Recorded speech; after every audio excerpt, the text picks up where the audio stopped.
Hi, welcome to the Obvious Choice podcast. Once again, I'm back with Ren, Jones, Amber Reynolds. Today, we're talking about renewals and referrals, but not like specifically tactical stuff with them. There will be some of that, don't get me wrong.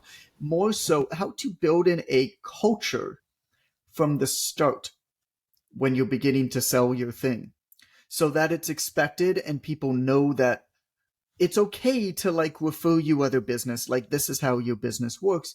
And Ren is a master really with this. He's great with this in his fitness coaching business. But for those of you who don't know, Ren's background is in insurance sales and like door-to-door sales. And so much of his background lends itself to, hey, how do you build a book of business that's going to be with you for years? And start to build its own business over that. Like the reason Ren's so rich and loaded right now is he's still making money from the insurance sales that he made like 20 years ago. Right, Ren? Yeah, Like loaded. like loaded. So Ren, kick it off, man. This was your topic and I loved it. So I'm excited to get into it. Well, I love more that you loved it than anything else, John, because you typically loathe any idea that I have. So that was a big bonus for me. It's a big ego boost. But I had an idea, and that puts me at idea number one for the history of the podcast. Yeah. And I hit on the first time, which is amazing. I'm like a stock investor who's going to ruin the rest of his life now. The first time in 3 years that you've suggested an idea. Right. I liked it. Yeah, he liked it. Like who knew? So when we talk about referrals and renewals, it's something that we have conversations a lot with our students in the OTA. And I think it's just something that makes your business life easier in general. Yeah. That more people get confused about, particularly when we mentioned creating a culture. So what I wanted to do today is sort of take things from the beginning of each one of those processes, give you sort of like an overhead view. Like John said, we'll get into some tactical things, but more so helping you figure out how you can smooth this process out in a way that becomes somewhat automated. There's a lot of fear around asking for referrals, and there's a lot of fear around renewing your services. So I figured we start out with the renewals, if that's okay, John. Is that all right for you? Yeah.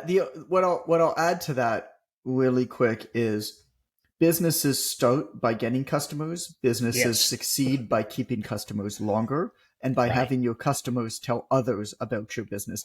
Mm-hmm. It is very difficult to run a business long term without generating ongoing renewals and referrals. If all of your customers have to be ones directly generated by efforts that you are undertaking, that's a recipe for disaster. It's going to burn you the hell out. And it's expensive. Like a referred customer is way more profitable too. And a referred customer is also more likely to refer you other customers because they came in through a referral. So that's sort of normalized to them. So I mean, this is one of the most important topics I think that we could hit on. And there's so much attention to how do I get leads? How do I build new business? And don't get me wrong, that stuff's really important. But what I think is even more important is how do you keep people longer? And how do you make those people want to talk about you to others? 100%. If you want to decrease your year's supply of Tums, these are the things that are going to make your job so much more enjoyable when you're not constantly in that limbo of, oh my God, I hope I get a customer. So again, renewals, is it okay for me to start there, John? Is that do it? Okay. So the first thing that you have to understand about renewals, again, is that it's going to make your job so much easier. And there's so much less mental effort in continuing with someone than it is with starting with someone. There's just not as much heavy lifting when you do it that way.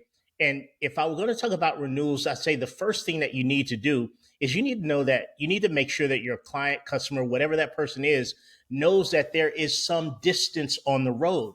Oftentimes, the first mistake we make is saying, I've got a 6-week, 12-week, 9-week program that's going to solve all of your problems in 9 weeks, revolutionize your life. You'll never need me ever again. Right. That's problematic. Now, John, you can make your own suggestions here. At Amber, what I do, I start that conversation, number one, with my social media content, right? Easy peasy way to sort of alert people to the fact that that happens is to congratulate the people that renew with you in a public forum. If you can tag them, that's great. What are your thoughts, John? Yeah. Start with that. Yep. There's a few things that we want to hit on here, and I think the language around your program and that they're not finishing a program after 12 weeks when you sell Right. it is very important, and we'll get to that. But I want you to start with what I've seen you do multiple times, which I think is brilliant, which is celebrate on social media. You want to celebrate the actions that you see happening, that you want to happen more often. Celebrate those And actions as a way to encourage them and normalize them. And that's something you do yes. perfectly. So let's talk about, give me a specific example, Ren, where you had a client who renewed. What did you do publicly to celebrate that? Hey, I just want to congratulate my client, Renee, who's been with me for the past 3 months. She's done an amazing job so far. Our job's not done yet, but we've enjoyed working with each other so much that Renee's going to come back. We're going to do another 9 months. We want to finish out a whole year, and I think it's the right decision. Renee, I'm so excited to get started working with you. I can't wait to take the next leg of the journey. Something as simple as that on social media, tag that client if it's taggable, because guess what?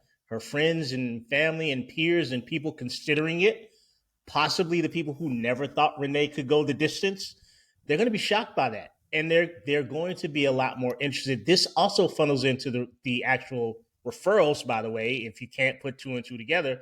But that's just a message that simple, John, is really effective at alerting to the public watching, because people are always watching. You got to know that too. People, they may not be commenting, but they're watching. Just something that simple. I do it repetitively. And one more caveat to that. I make sure that goes public in my group too. I work through a Facebook group for my clients, my existing clients, and that's heavily celebrated in the group as well. So they see that it's normalized that people continue. I don't have much to add there, John. You want to pick it up, Amber? Anything else? Yeah, I'll pick it up. I'll pick it up right there because I think I love that you do that. And I think what also bears mention to this conversation is that when somebody renews a service, what we all understand is they must be satisfied with that service. When somebody initially buys a service, oh cool, like they bought that thing, like that, maybe there's something good there. When we find out that somebody is renewing a service, is staying with a service, especially a service like training, they must love that. There must be something really there. It is such a strong statement for all of the lurkers, because we all know it's the lurkers, not the likers who buy. Right. It is such a strong statement that is so easy to understand without saying, hey, buy, buy, buy, buy, buy. I'm great, I'm great, I'm great. Right. This is a way that every single time anybody renews with you, you celebrate it, and you're basically saying, there's no way that maybe I could trick somebody into buying for me in the first place. You know what I'm saying? But there's no way that they would renew with me. Like, you can't trick somebody after 3 months to be like, gotcha. Doesn't happen that way. It never happens that way. It's so powerful and so simple that every single person can. What I love about this, Ren, is every single person can do this, like multiple times a month, most likely. Yes, 100%. It's crazy. The other thing with this equation that I think maybe we misunderstand in all of servicing industries is because I see people generate more interest in announcing that they've acquired a client than they announce interest in the fact that they've renewed a client. And I think that's a big error. It's absolutely fine to say, hey, welcome to the team, Janet and Doris. Happy to have you as part of the Fitness Jones training team. It's a bit more powerful to, not that you should choose either or, but you definitely do not want to be dismissive of the renewal, because as John just articulated, it indicates a much better indicator of the quality of your service. 100%. I'll drop the ball there. 100%.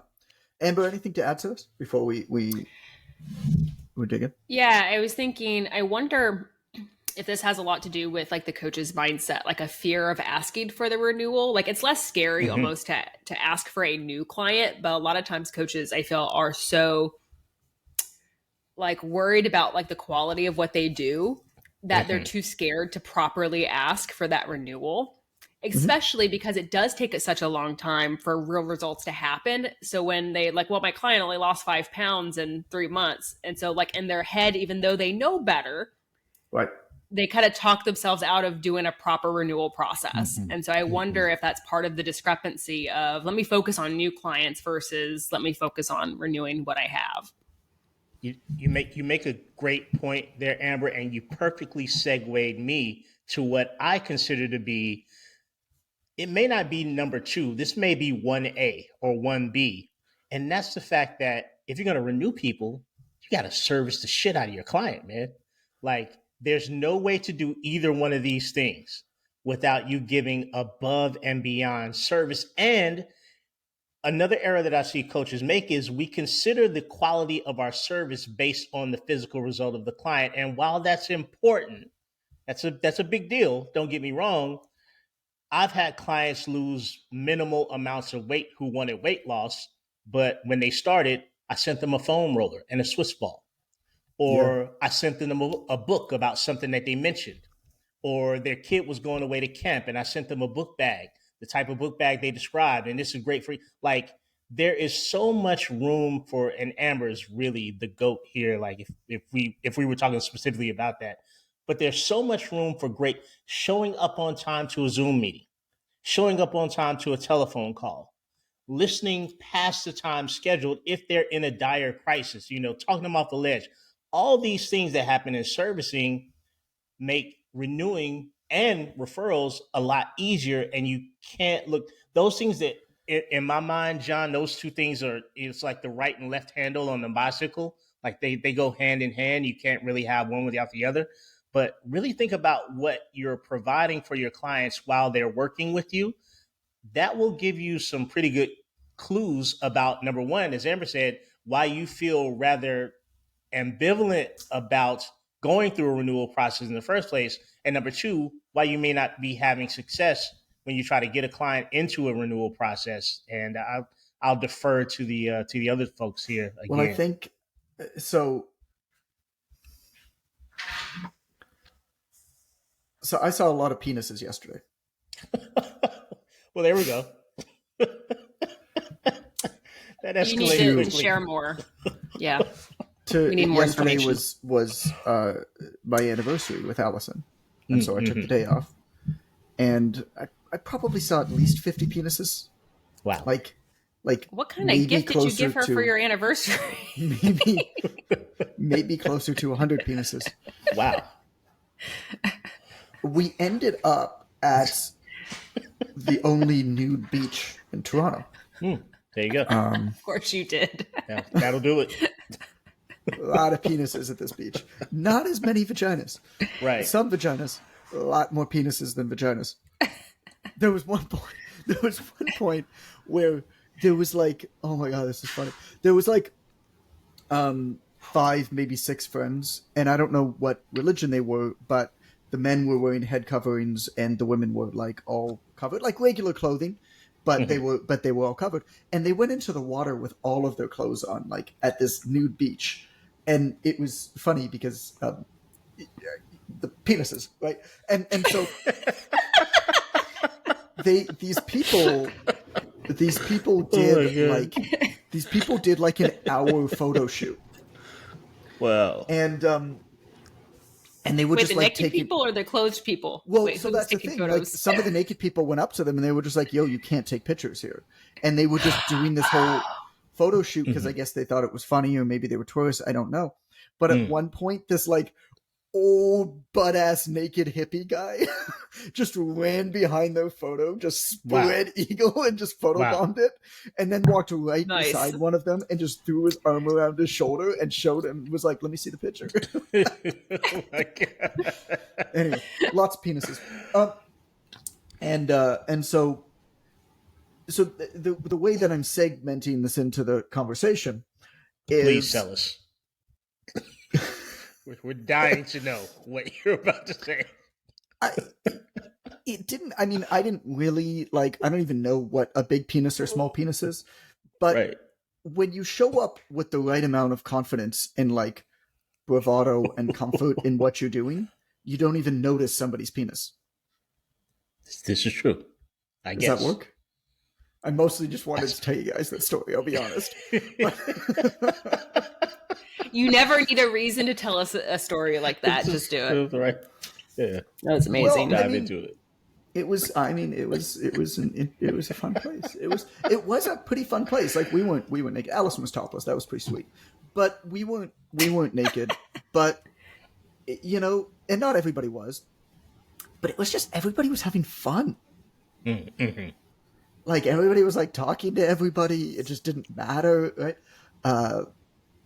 So yeah, Hanlon's Point in Toronto. If you want an experience, there you go. Have fun. I don't know where to go from here. I honestly. Confidence was the point. Don't worry about what other people have or don't have. We were laughing so hard. So there was one guy who had a cock ring, and we were like, why do you have this right on this beach?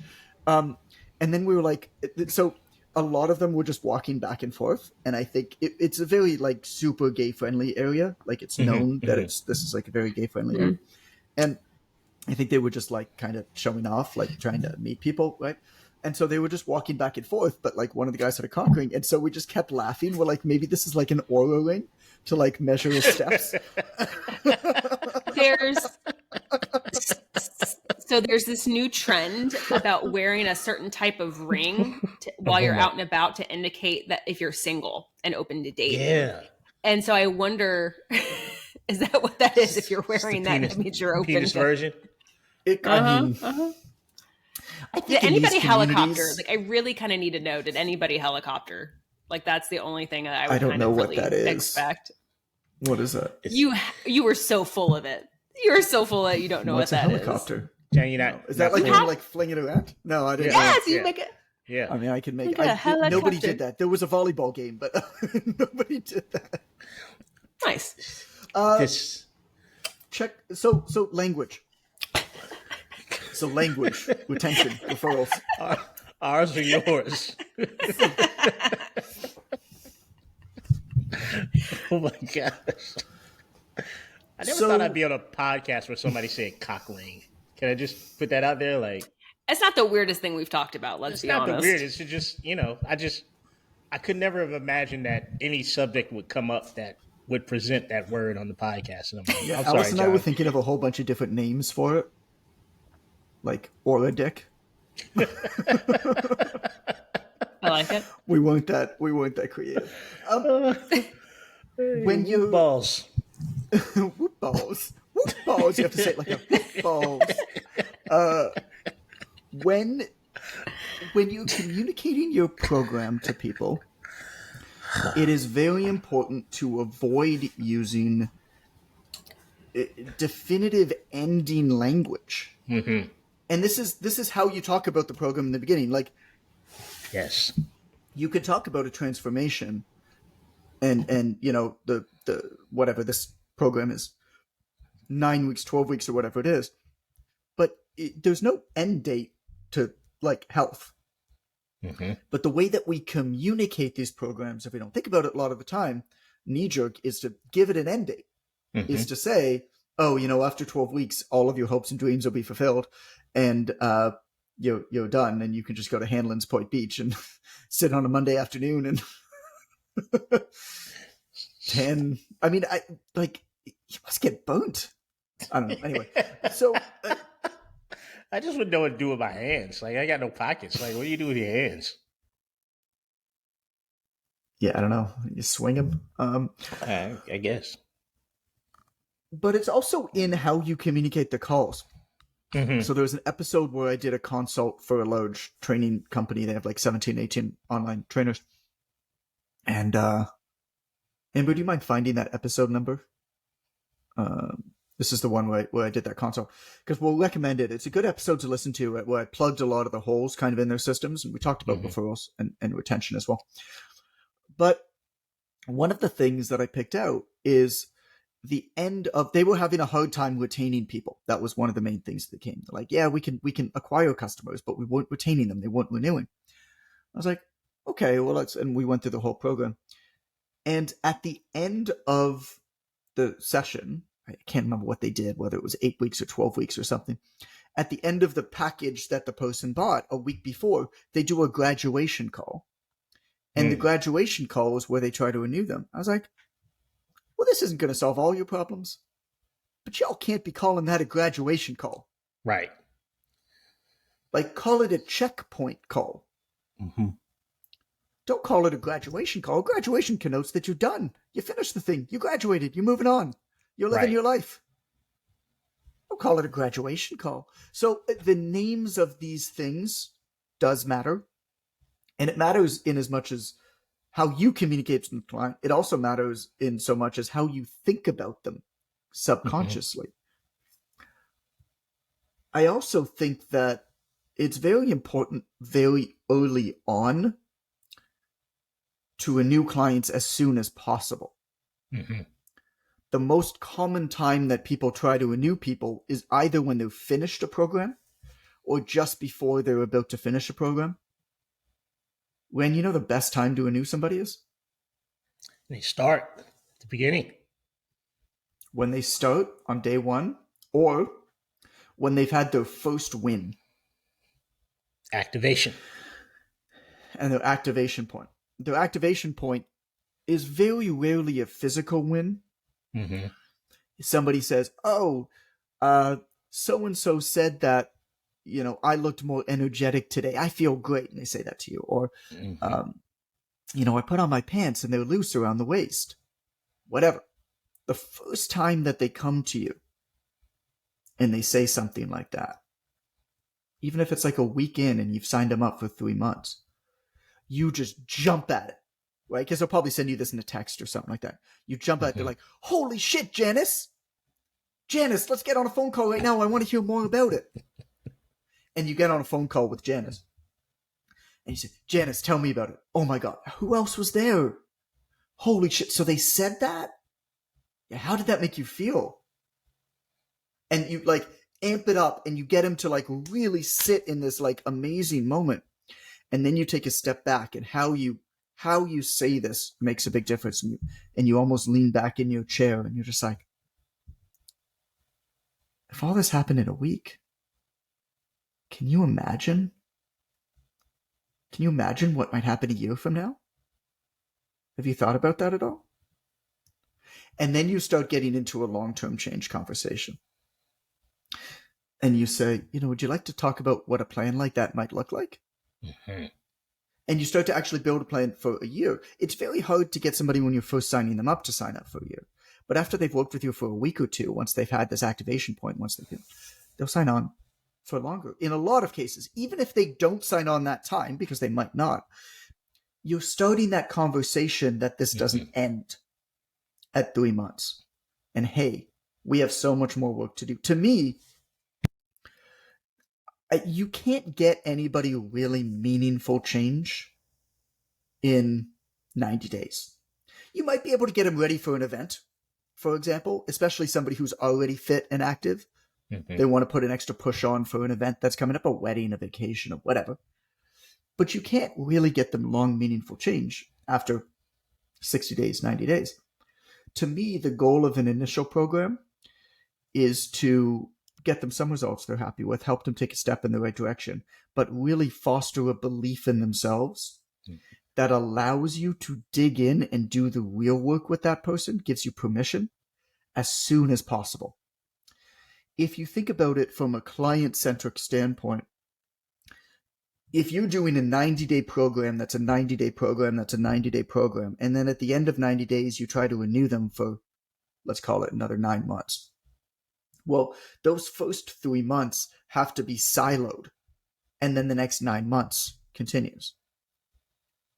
That's going to be a very different process than what it might look like if you get them in for 2 or 3 weeks, and then you renew them for the year after 2 weeks. You would still do the same amount of time, or you might just add a year onto it at the end of it. But then from 2 or 3 weeks on, you can start doing the long-term work earlier. Does that make sense? Mm-hmm. Where you can start that compounding effect and do the real deeper work earlier that's going to have those longer-term benefits. And so I think identifying that and starting that conversation as early as possible, and I love using that first activation point as that moment. The other thing that I like to do, because there are two more opportunities here that are often missed by coaches in terms of renewing. One is sort of the way you set it up.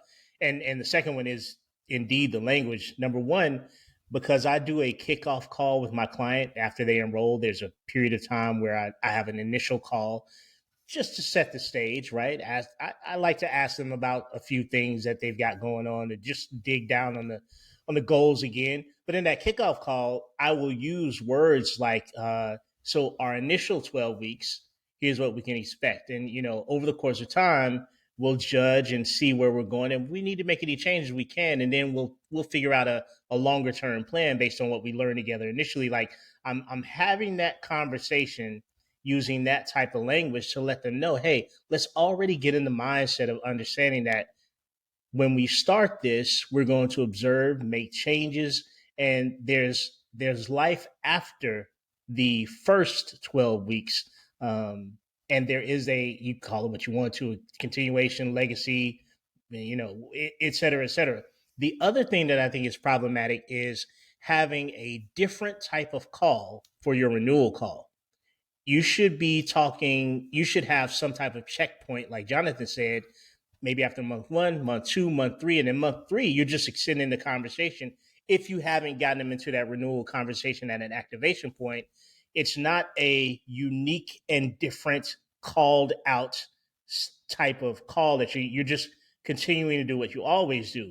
Each call that you have, if you're going to have a checkpoint call, I have weekly calls, but if you're going to have a monthly checkpoint call, you need to go through the same type of things. How do you feel about where you are now?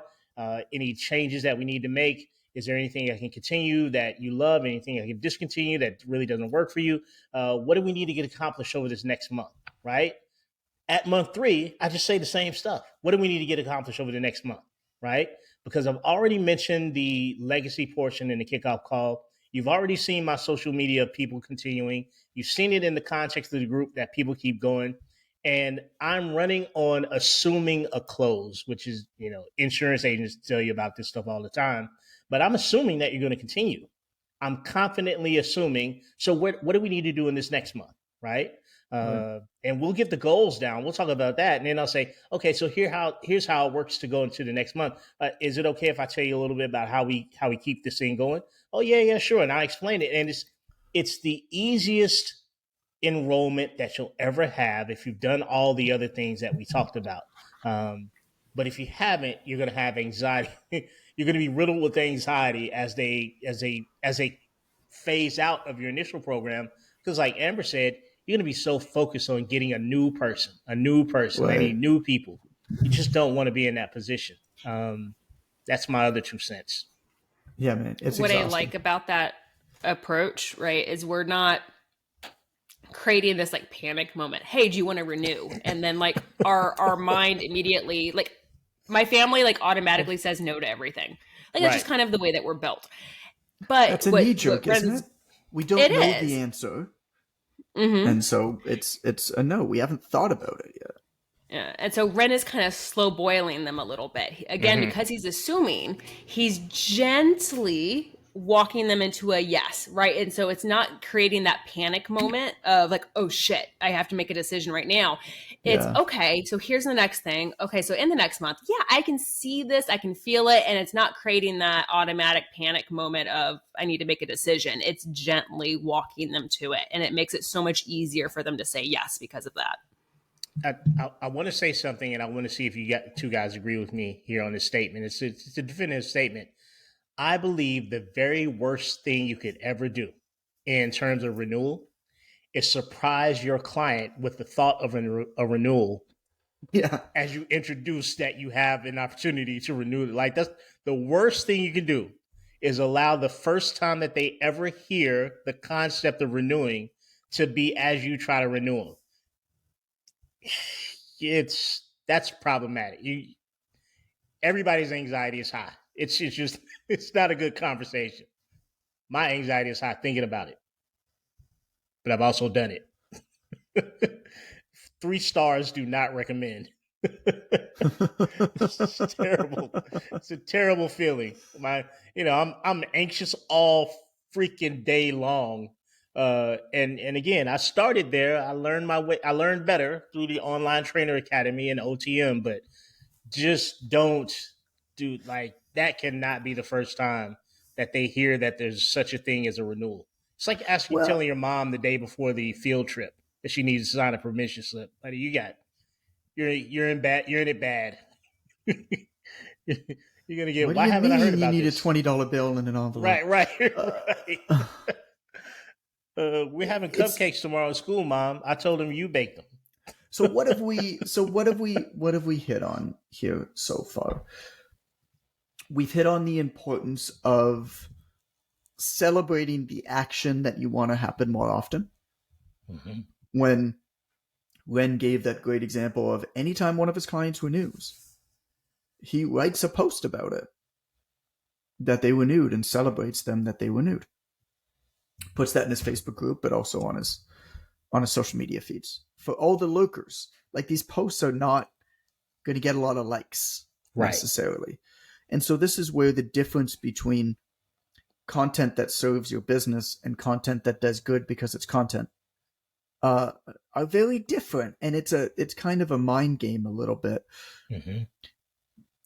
Doing well in terms of likes and engagement on social media does not necessarily correlate to doing well in business. No, I don't think your entire feed could be stuff that is not going to perform well. But your goal in creating content is to build a business, right? It's not to become a famous content person. And anytime you make an ask for something, your content is not going to perform as well. Mm-hmm. So you got to keep that in mind. There's both. And then we talked about the importance of language around your program and saying, hey, like, this is not this does not have an ending. As you're communicating a transformation or a challenge or whatever it is, being careful just to not communicate it as something that's going to end. And then as you're talking about different calls and stuff that you offer, don't give them names that connote that they're ending their journey, like a graduation call. Mm-hmm. We talked about times to bring up the conversation of the renewal or that they're continuing on, which is, I love the first activation point, but what Ren, I think, hit on really well there is like all throughout, just speak as if they're going to be continuing on. I mean, I would do this when I was with people in person. I'd map out their plan. They'd buy 10 sessions from me. And I'd be saying, okay, cool. So here's where we're at now. Here's how the body changes. And I draw them, my little charts and talking about physiological adaptations. I talk about neural adaptations and when the lines pass at 4 to 6 weeks. And here's how we're going to do that. And here's how we're going to start with a general preparation phase to get your body into this training. And then we're going to switch it to this. Then we're going to switch into that. Now, at this point, at about 2 months in, is where you're really going to see the physical changes of what we're doing. And I want you to be ready for that, because at the beginning, you're going to get stronger. You're going to feel more energetic. It's absolutely going to have positive impacts on your mental health. But physically, you may not see a lot of changes yet. That's going to pop in about 2 months, though. When that happens, it's going to be fast. These people weren't even thinking about training with me for 2 months at this point. Right. Because when we buy anything, even if we buy a membership, it's pretty rare for us to in any way believe or anticipate that we're going to continue on with this thing. It's always, okay, I'm going to sign up for this. Okay, I got my results. Okay, thank you, bye. Right. Like even a membership, I know because I ran membership programs, I can tell you what all of the data says and what all of the research says. It is so clear that anybody who signs up for a membership platform, the vast majority of them, sign up with the stated goal and the stated, what's the word? The stated, not desire. Assumption? assumption, with the stated assumption that they are going to leave before the second payment comes out. They are the majority of people who sign up for a membership and mark a date on their calendar when that second payment comes out, and a reminder to themselves 2 days before to cancel that membership. I don't know if I feel attacked or seen. That's how this works. That's me, John. You actually set a reminder? Yeah, that's me. So why? So why do you do that? It's so funny. I think that's valuable. I think it's just maybe psychological imprinting, the thought that maybe I might be taken advantage of. I don't know what it is, but there's something about a description that if you can easily assume that it has some control, that you've given control to someone else when you do a subscription. And I'm sure there's deep psychological limiting beliefs around that, but I just did that with Threadbeast. It's one of those companies that send you a fashion box, and right. as soon as I signed up, circle the thread. If you're going to cancel on this date. It went on my calendar immediately. Wow. But that's those box subscriptions. Like, how many boxes of clothing do you really need? like I need whoever 0. decided that this was a good idea for a membership program. I need 0. It's like 0 boxes. Those types of boxes can maybe work if they're consumables.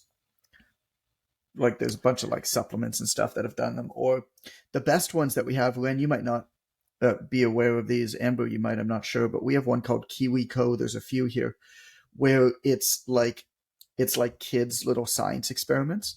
Oh, that's awesome. And they send you a new one each month, and they have different age groups. Those are great. That's freaking amazing. Those are great. Yeah, those are really, really cool. Yeah, we've gotten those as gifts for people a lot of the time. Mm-hmm. I should get some for myself. But even the same shit, like, we get those as gifts all the time for people. And Allison waits for like a sale where they have some promotion where you get the first month at whatever it is half off, and right. She'll buy like 5 different ones for 5 different people and just cancel them all immediately because the gift is the first box, right? And so even then, they're probably not even making money on those boxes. It's probably a loss leader for them. Probably so. Can we talk about referrals, John? Is it that time? Would be Amber. Can we talk about referrals? Yeah, Amber's nodding her head. Yeah. I give permission. Yeah. Thank you. Thank you. That's like Allison yesterday. She's like, "Do you want to go to this beach or that beach?" Well, I don't know. Well, this beach had that barbecue chicken guy right in front of it. Well, I want some barbecue chicken. Well, then we got to go to that beach. Right. Oh. Well, at least I'll have a story to tell on the podcast. Yeah, let's do it. All for the podcast. We've all benefited greatly from yesterday's decision, John. It's funny because I've actually gotten to the point where now whenever like funny shit happens in my life, like I don't go out of my way to do it, but I legitimately think I'm like, oh, this is going to make for a good story on the podcast. Right. This is good. Legitimately, that's how I deal with anything that happens to me. At least it's funny, or I can tell on myself and make somebody else like, at least laugh at it. Yeah, at least it's funny. It's important though. Yeah, it was. So referrals. Referrals. Yeah, not penises. Yeah. Not penises. Yeah. Referrals. Let's talk about referrals. Referring penises. Important business talk. Let's go. Switching the content. So my thought about referrals is twofold here, and they're both philosophy, not strategy. My first thought about referrals is that everybody waits too late to get them, like everybody. What do you mean by that? I mean, they wait until they've annoyed the shit out of a client and then said, hey, by the way, you want to tell this, last week when you were struggling to eat enough protein, you were really frustrated. Would you like to subject any of your friends to that? Big mistake. And I realize that people don't think about it that way. And your clients are benefiting from what you're doing without question. They are appreciating the changes that you're helping them make without question. They're also realizing that they're doing a shit ton of work. And nobody really wants to invite their friends and family to do a shit ton of work, no matter how well it's going for them. Like Right. the excitement, the thrill is gone. Well, what did you say? What's your famous line? The first time that a client signs up for you is both the first date and the honeymoon. It's all downhill from there. So you want to start that as high as possible, but understand that the excitement level, the hope level, is never going to be that high. Never. Ever. Never. It's just that. And the second philosophy is that I personally, and this everybody can do it the way that they want to.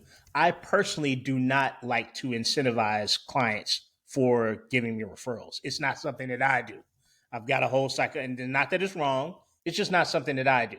Right. I am trying to operate from a position of I'm doing something so great for you by allowing you to refer people to me, and that is sort of the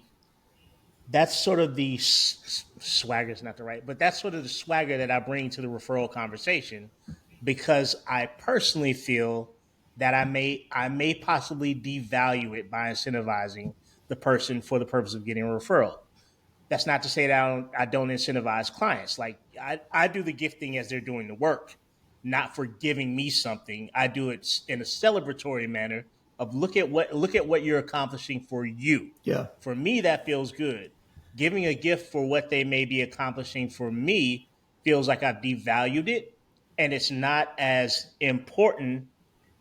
It's not something that they should care about as much if I devalue it by giving them monetary. You give people things for work. You don't give them things because they're getting something great. It's like, I bought you a car and now I'm going to buy you a helicopter in appreciation for you getting, like, that doesn't make sense to me. So that's my philosophy. Those are good two ones, and I want to dive into both of those a little bit, and I'm going to add a third, which is similar to kind of what you said, but is to celebrate your clients publicly, or do things that's going to make them want to talk about you because it makes them look good or feel good. Yes. To talk about you, and that could be something like give your clients an award. Mm-hmm. It could be something like celebrating them renewing. It could even be something like celebrating them leaving. Yes. When you have a great example of that I want to hear on. Something else that you do. That dog went crazy. Who let the dogs out? So I want to get that example from you, and as well celebrating them leaving. But what that does then is it's not saying to them, "Hey, can you please send me a customer?" Mm-hmm. That's giving them a reason to look good, and other folks will say, "Hey, how'd you do that thing?" Right. "Hey, I've been thinking of hiring somebody. You like that guy?" Right. And that's actually how the majority of referrals come in. It's not your client thinking of somebody that they know that might benefit of the service. It's your client publicly showing that they're a consumer of the service. Yes. And somebody else reaching out to them and saying, "I've been thinking about that. Would you recommend it?" My so number let's talk one... about your first note. Yeah. First. Yeah. The celebrating a client. Yeah. Talk about that a little bit. Yeah. So my client Janice just graduated from our program. We had a phenomenal 12 months together. Janice blew me out of the water. She is such a hard worker. She took everything that I gave her to the next level of her own accord. And I love so much what you did in this program, Janice. I'm so happy to have had the opportunity to work with you. And I'm excited about your future. Great job during the course of the program. And for me, that's about it. I make sure that all the celebration is rooted in the ability of the client, right? Yes. I didn't do shit. I didn't get you through this. I didn't make you do that. Say that again. That is such an important point. Everything that we're celebrating is rooted in the success and participation and decisions that the client made. They did it all. It is not me. It's not, I want to celebrate my client because they followed my program. Right. The client is the all-star. Star. Because she's going to brag. When your client's a star, they're going to brag. When you brag about what your client achieved, the client looks helpless. They look like they needed someone to take them through this. And that may be the case internally, and they may thank you privately. And a lot of my clients do. but externally you put your client in a really bad position. It's my mother was a registered nurse, and I remember one time there was a lady in a wheelchair in front of us going into a store or something. I might have been 9 or 10 years old, and I said, "I'll get the door for you, ma'am." And my mother pulled me to the side. She said, "I want you to remember something. Um, Sometimes it's not the best thing to insinuate that someone needs help. Um, if you see them struggling, you can politely ask, is there anything I can do for you to help you? And that's okay. But don't just assume. Sometimes people will take it as a sign of disrespect because Mhm. most people have found a way to accomplish the things that they want to accomplish, particularly if they've been in a situation like that for a large part of their life. And that's been a good lesson for me for all my life since I learned it. And making someone look like you helped them, it's really not cool. To be Yeah, perfectly honest with you. yeah. It's There was a post that you wrote a while back where you celebrated one of your clients spreading her wings, Yes, flew the and nest. you wrote about her strength. Mm-hmm. You wrote about her determination, and you celebrated the results that she had working with you. And then everybody just floods the comments, and they're like, Right. "Hell yeah!" What was her name again? I think that was either Janice or it was it was Myrtle. It was Myrtle Scott, I think. Modal. Okay. She's the last person that went over a year with me, and then flew the coop. Yeah, I think that's who it was. Yeah, and Um, then everybody in the comments is like, "Hell yeah, way to go, Modal." right, right. If you post something like that and they say "Good job, Ren," you have failed as a coach at that post. I That like should that. never happen. No Yeah, one I should like be that. congratulating you as the coach. That means you wrote it incorrectly. Now, some people will say, "Good job, Myrtle and coach." I'll allow that. But I know that I've worded it improperly if they say, "Oh, Ren, you're a great coach. Ren, you did that. Ren, you made it happen for her." Like, take a step back because you've done it wrong. Um, But and Myrtle's certainly but not going to celebrate you. Myrtle's not going to. She won't chime in on the post, probably. That's also an indication that you may have done something wrong. Let her tell the other people that she's celebrating you if she chooses to, but really just let her have all the sunshine. Let her have all the glory in it. okay, I wanna share another method that I think is totally underutilized, which is awards, client awards. Yes. Calvin was at a camp last week. It was called True North Sports Camps, and he won an award at the camp. He had a certificate that he took home, and I can't remember exactly what it was. It was like most joyful camper or something like that. That sounds about right. But every kid won an award.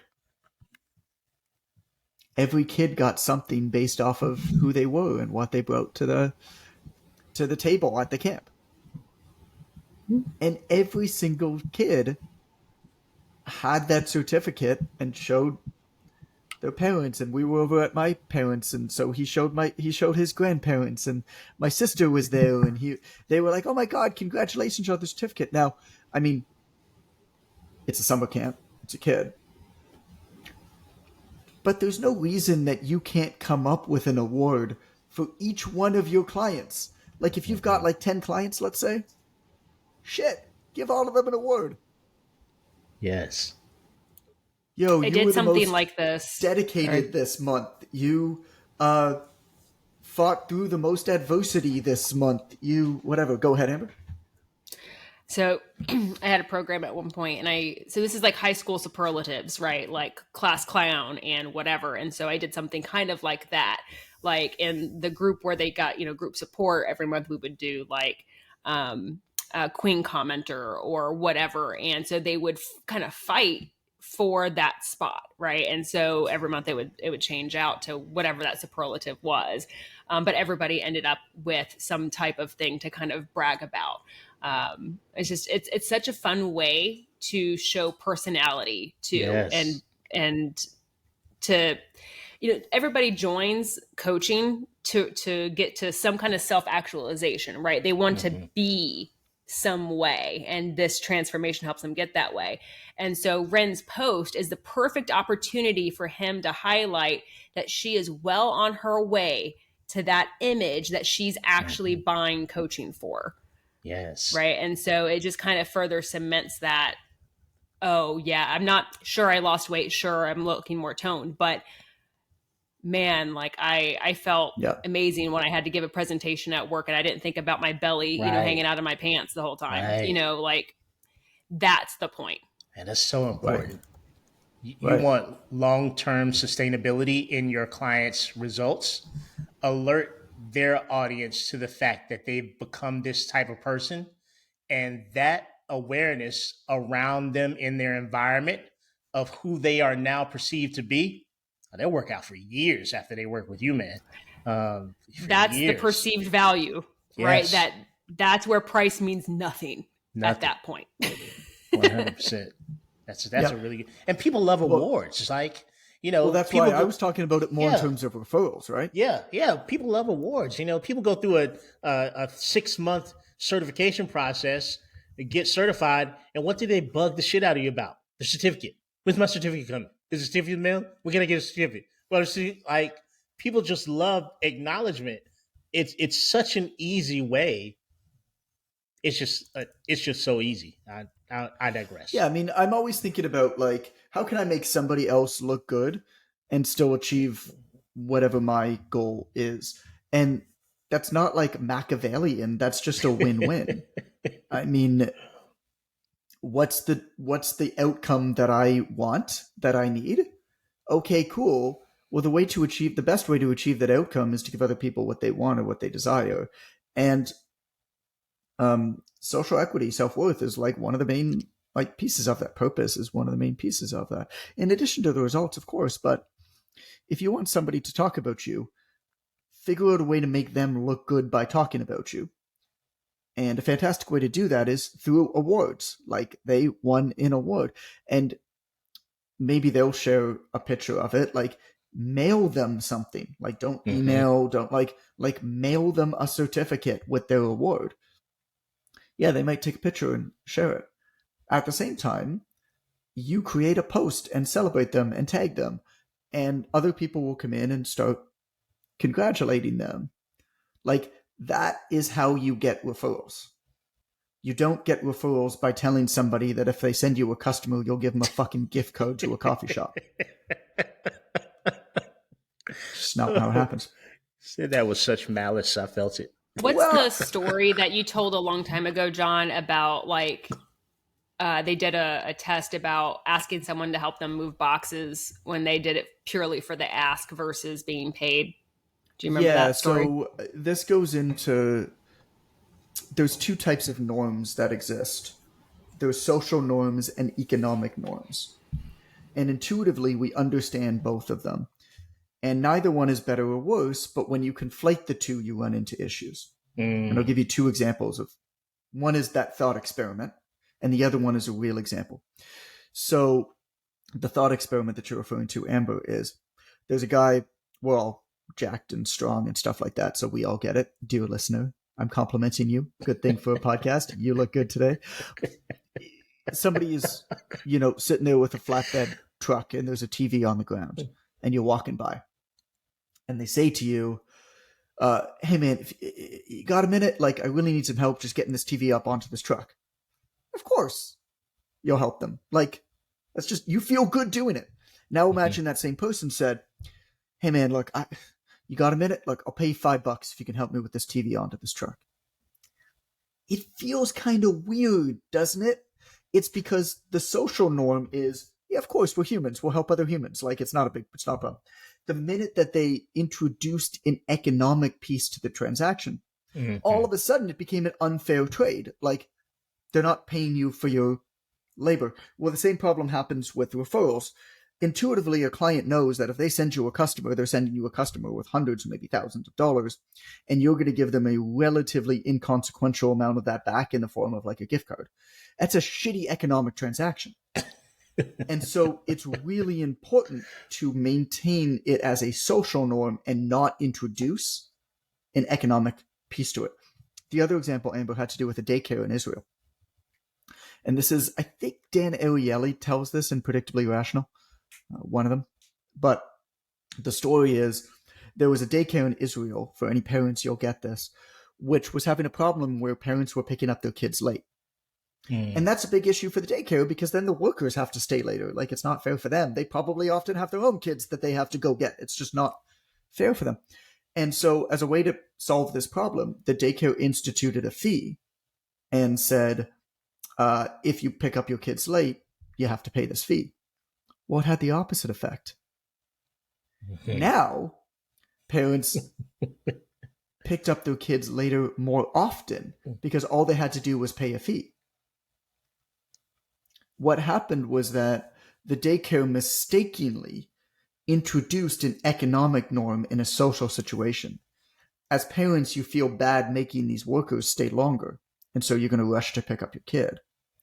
Well, if you could just pay a couple bucks, you don't need to rush from work, or you'll take that extra phone call or whatever it is. So that's what you're referring to, I think, right? Remember? Cool. Do you have the number of that podcast episode?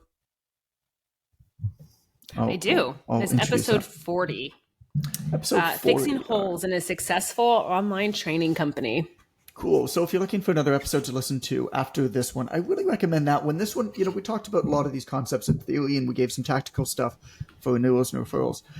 Episode 40, you'll actually get a behind-the-scenes look at a company that has, I think it was 17 trainers, an online training company that has, I think, 17 trainers, of actually fixing these holes and working on these things with that company. This was a company that hired me and paid a lot of money for me to do a consult with them. And part of the agreement was, yeah, I'll do it, but I got to record it and put it on my podcast for all of you to listen to.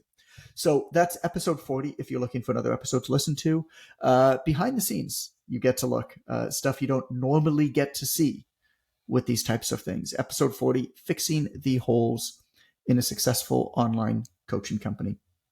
As always, thank you for listening. Len, thanks for taking the lead on this one, man. Really enjoyed that. Tuck. Amber, we'll talk like probably in 20 minutes, my friend. Tuck.